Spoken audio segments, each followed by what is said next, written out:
Welcome, bonjour, allo, good day, zdravo, hola. Welcome to the Yoga Health Coaching Podcast, a global collaborative conversation about our collective evolution. We're into the habits for you and the rest of humanity to thrive. You'll hear what's working and what's not on our journeys as coaches, guiding peeps into the habits of thrive. Based on Ayurveda, based on the wisdom of yogis and yoginis, intertwined with the reality of modern life. We'll also rap about our wellness coaching careers. We'll bring in outside experts to guide our own quests in our personal and pro-thriver journeys. Join us by the Vitamix. We might get loud. We will definitely get juicy. Okay, once again, if you want to take a constitution quiz, go to yogahealer.com/quiz. If you want the tip sheets for how to be a Pitta and all the stuff on balancing overweightness, it's embedded in just how to be a healthy Pitta. It's all in the show notes. Go to yogahealthcoaching.com/podcast. You're going to find it in this Overweight Pitta podcast. Even if you just Google Overweight Pitta Yoga Health Coaching, it's going to come right up. Click on the show notes. You'll see it in there. Or just Google Yoga Healer Pitta and you'll actually see it'll be in the links right in Google. All right. I hope this is helpful. I know for me as a Pitta, I carried too much weight for a really long time. All this stuff comes straight from my observations in my body, but also from helping literally thousands of people come into their optimal body weight. Again, if you want to be in a detox, get on the email list. You'll find about our community-wide detoxes that happen twice a year at yogidetox.com. And it's really not that hard. It's really not that hard to come into harmony with your own constitution. It's usually just a question of getting the right information at the right time and taking a few small actions in the right direction. All right, namaste and have a great day.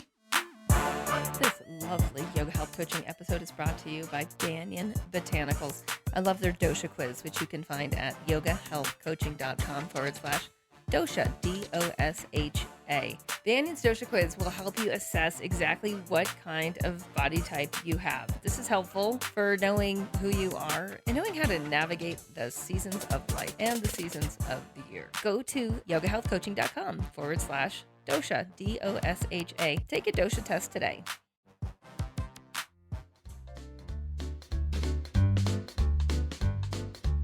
Hey, it's Kate with Yoga Healer, and a couple weeks ago I published a video and a blog post. I think we also put it out on the Yoga Health Coaching as a podcast on overweight vatas, people with a vata constitution from Ayurveda, that philosophy that understands constitutions elementally, and everyone has a constitution. And what happens when you're lighter, air, ether, that's a vata constitution. When you have a lighter constitution, but you're carrying a lot of excess body weight, so when you're an overweight vata. And what happened is people were like, well, wait, what about the overweight pittas? And what about the overweight kaphas? And so that's what brings us to today of really what to do if you are an overweight pitta and how to work skillfully. For those of you who are yoga health coaches, who are wellness practitioners or yoga teachers, and you're working with people that are more pitta or you have someone that's more pitta in nature, and how to help them adjust. Now, I want to explain a little bit about pitta, and then I'm just going to dive right in with advice. The thing about pitta and pitta body type people is pitta is fire, right? It's fire first off, and it's water second. And it's so much more fire than water. It's like if you look at someone's eyes and you see the light coming through their eyes, that's the fire of pitta. And if you see that watery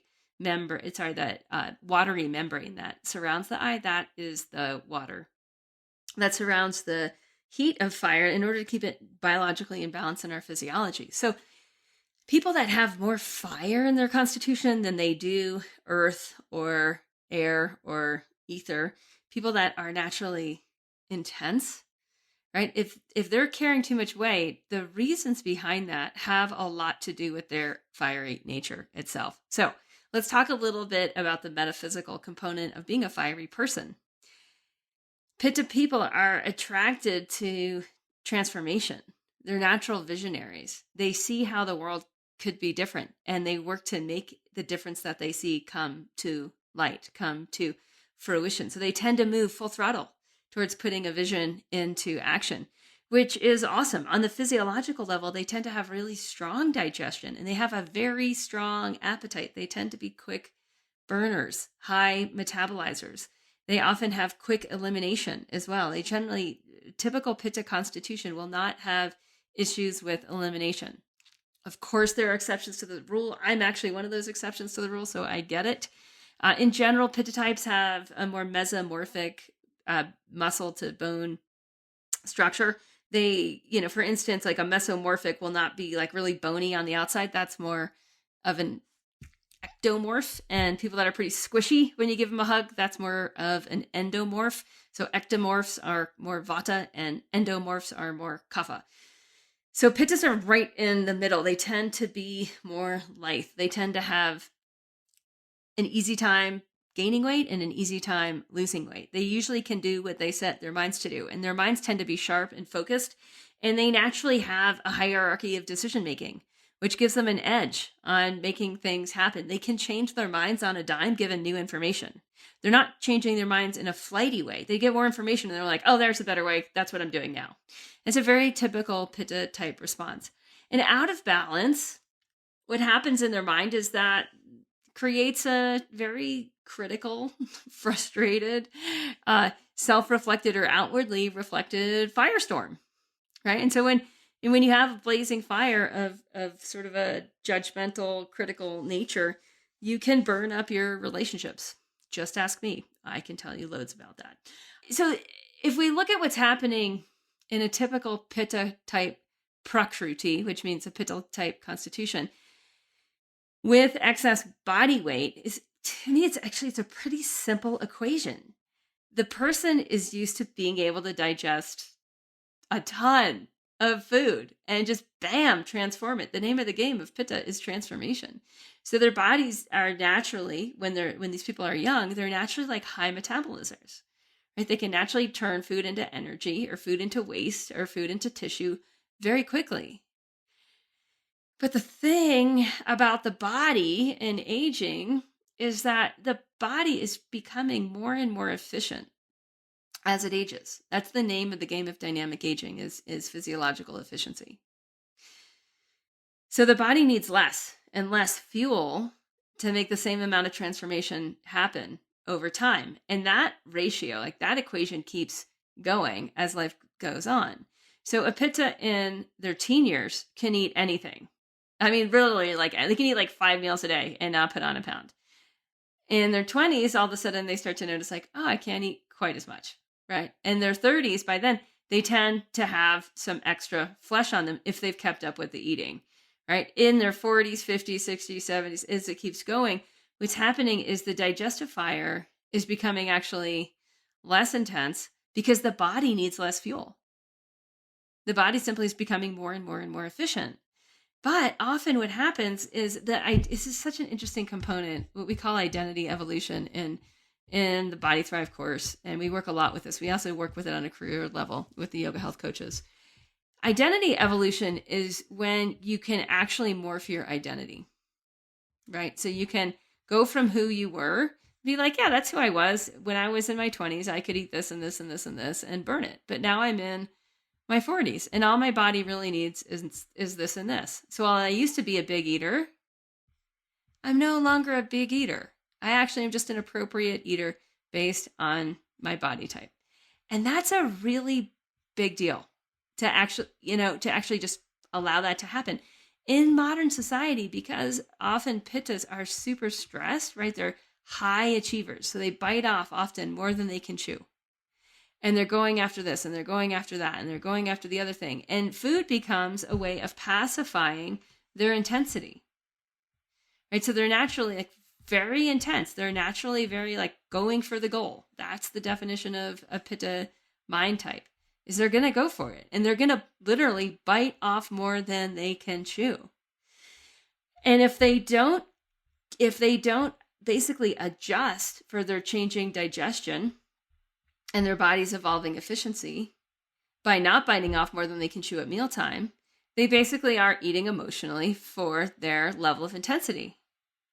Now, the other thing, what happens with Pittas is they crave foods that have intensity. And the foods that have intensity are, well, there's beverages as well. So caffeine and alcohol both have an intensity for the liver, right? The liver's actually, there's a reason alcohol is called fire water.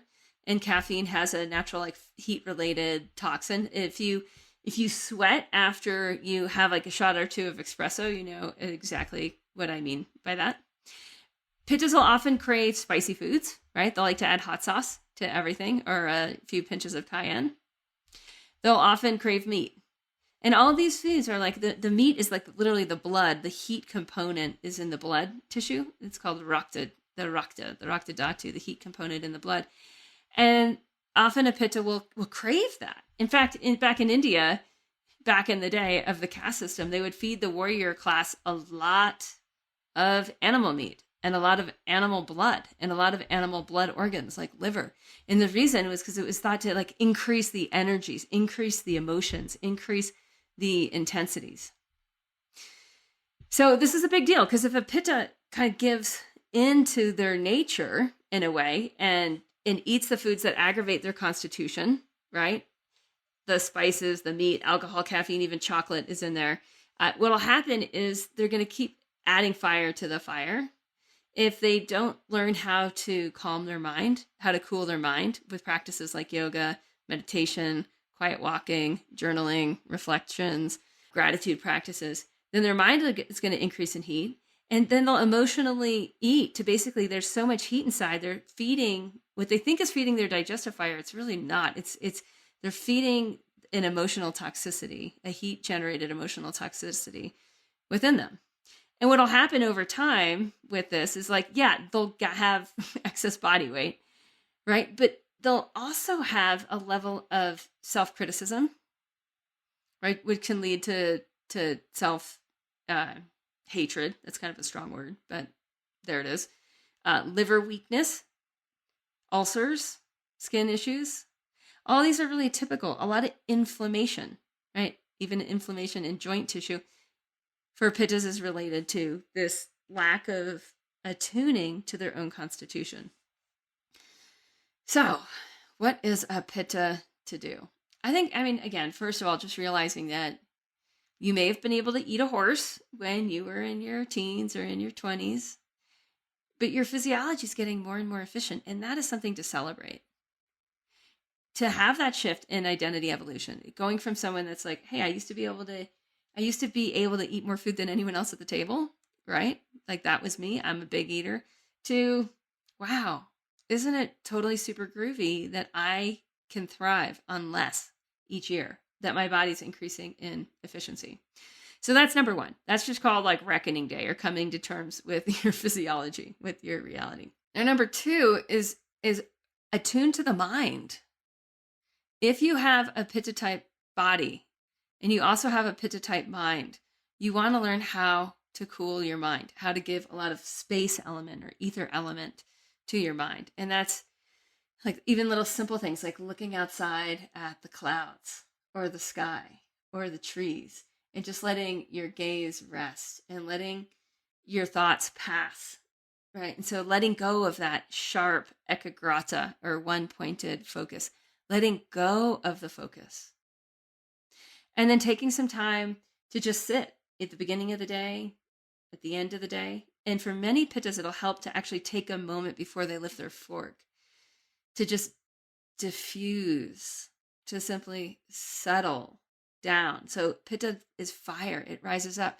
Just to take a moment to settle down and to take a breath and to feel like, especially before meals, like how much do I want right now? Right? How much is optimal right now? What is optimal right now?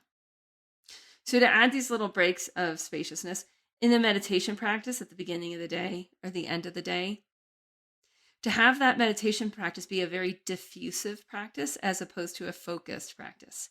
Pittas don't need to improve their concentration. They don't need to like gaze at a candle light without blinking, which is a really good way to develop pitta. It's not a good way to settle pitta, but just simply a practice like sitting and allowing everything to be as it is without getting involved, without problem solving. You'll see that pitta's capacity to digest thoughts, to digest problems and transform them, that's their MO. That's their modus operandi. And so we want to turn that on its head and just be like, you know what? Just for now, I'm just going to allow it all to be. I'm not going to problem solve.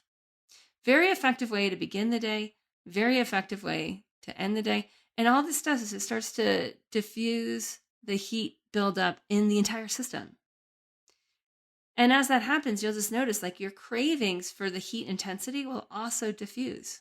You won't want quite as much caffeine. You won't want hot sauce with every single meal. You won't want alcohol quite as much. You'll start to notice the relationship more between what you really want, how you really want to feel. And how you really might want to feel is cool, calm, reflective. It's a very watery word, reflective, right? We need water to see our own reflection. And in that, there's a deeper insight. There's a slowing down, but there's a deeper process happening. So as we're aging and our physiology is becoming much more efficient, we're getting more out of less. The same thing is true of a reflective Pitta as they age on the mind zone, that in the mental plane, they'll also be able to do so much more with so much less. And that becomes a lot of the name of the game for Pittas. So if we're overweight, the other thing of seeing what's going on here is the body is weighing down. It's getting more water and earth element. It's weighing itself down to deal with the intensity. So wouldn't you rather deal with the intensity head on, right? And just actually look at like, hey, can I lessen the intensity? Can I lessen my generation of intensity, of sharpness, of focus, of stress? Can I actually invest my attention into that which is detoxifying, that which is soothing, that which is grounding, that which is softening? So the other main components for a Pitta in terms of foods and in terms of eating, I mean, for everyone, always first and foremost, eat seasonally. Eating seasonally, you don't have to follow a special diet. Just follow what's in season. It'll naturally adjust to your body type and to what's going on. Often Pittas that are overweight will be ingesting the majority of their calories at the end of the day. And so just simply switching that, having the bigger meal in the middle of the day, having dinner, but having dinner be done by 6 p.m., which if you are not used to that, like that can be a huge life-changing, identity-evolving kind of habit change. So you might want to take that slow. You might want to adjust back by 15-minute segments. You might want to switch from a bigger plate to a smaller plate. Like all of these little tips that we use in Body Thrive in the course, they really help. Just make it easy. We're going to take a short break, and then we'll be back with the second half of the interview after a quick word from our sponsor. See you on the other side. Hi, I'm yoga health coach Andrea Catherine, here to tell you the YHC blog of the week. This week, it's Maggie Tornis's post titled Falling for Abhyanga. This is a beautiful post, and I encourage you to read it to learn how to transition from the exhaustion of summer to an easeful, cozy, and creative fall. Maggie tells her own story of seasonal transition with the guidance from Ayurvedic wisdom of the 5 elements, leaving you with tips for your particular dosha. So far, 2,052 people are learning how to cool the fires of summer Pitta. Are you one of them? If you want to become a YHC blogger and get more exposure, apply at www.yogahealthcoaching.com/blogger. Pittas thrive on a diet that has a steady intake of fresh food, of dark leafy greens in particular. They can eat naturally more raw foods. They can have more raw green juices. They can have more raw green smoothies and green salads. All of that is, the color green is incredibly cooling and soothing for Pitta. What they can't have a lot of is heat toxins. All right. And that's pretty easy to navigate in the world of food if you're eating whole foods. The big thing I find with Pitta is just having a good, satisfying lunch, even resting for a few moments after lunch. And I'll just give you an example. Today I had half a sandwich that had a lot of protein in it and a big green salad at lunchtime. And I sat down outside without my computer, without any distraction, just me and outsideness. And I had lunch and I sat and I enjoyed my lunch. And that's all I did at lunch, was just sit and eat and enjoy. And then after lunch, I felt like, do I want to take a 5-minute nap or do I want to do something kind of fun? I thought, I want to go visit a neighbor. And I usually, my old pattern would be like work, and just, stretch the limits of the day, pack in as much as I possibly could.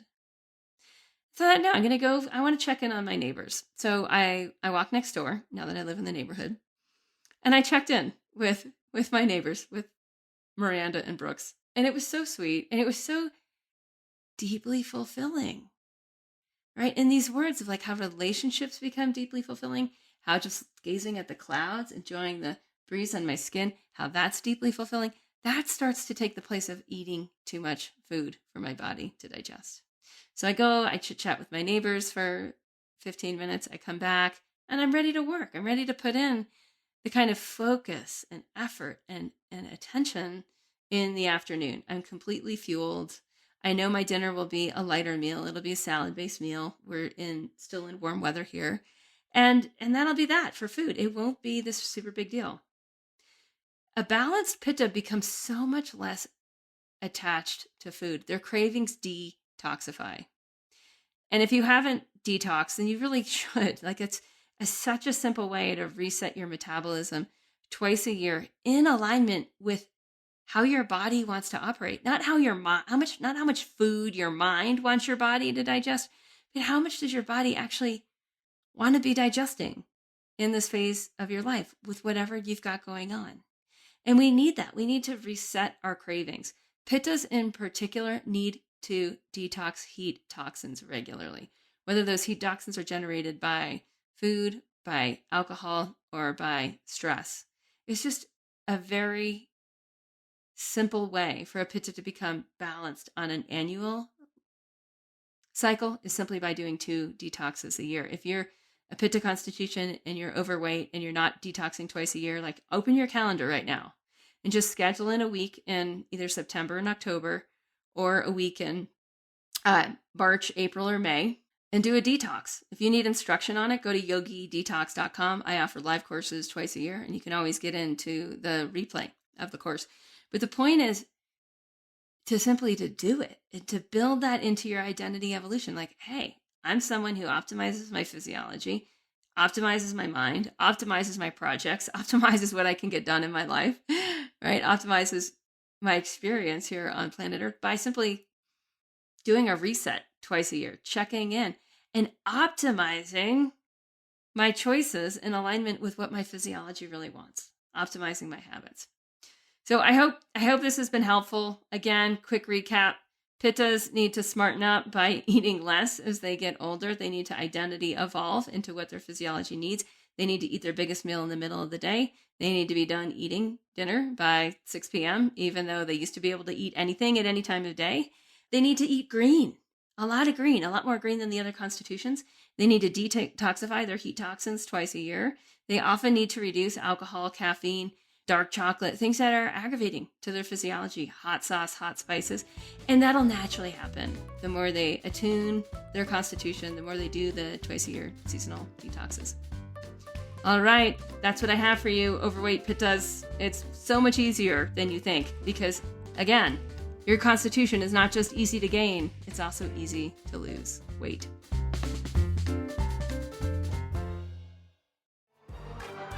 Hi, I'm Andrea Catherine, here to share with you the YHC Podcast of the Week. This week, it's a show I hosted with Kate O'Donnell titled Everyday Ayurveda, Simple Empowering Cookbook. Listen to learn about what makes Kate's cookbook, Everyday Ayurveda, unique, accessible, and inspiring. She has some great tips for how yoga health coaches can support their clients in getting over the hurdle of cooking for themselves.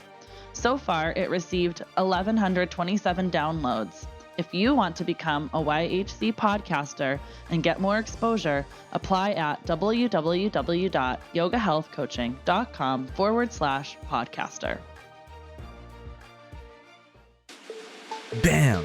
That is today's episode of the Yoga Health Coaching Podcast. And remember, the conversations you tune into attune your consciousness. Thanks for choosing to tune in with us. Do you love us as much as we love you? If you want to hug us from afar, Go to iTunes and rate the Yoga Health Coaching Podcast.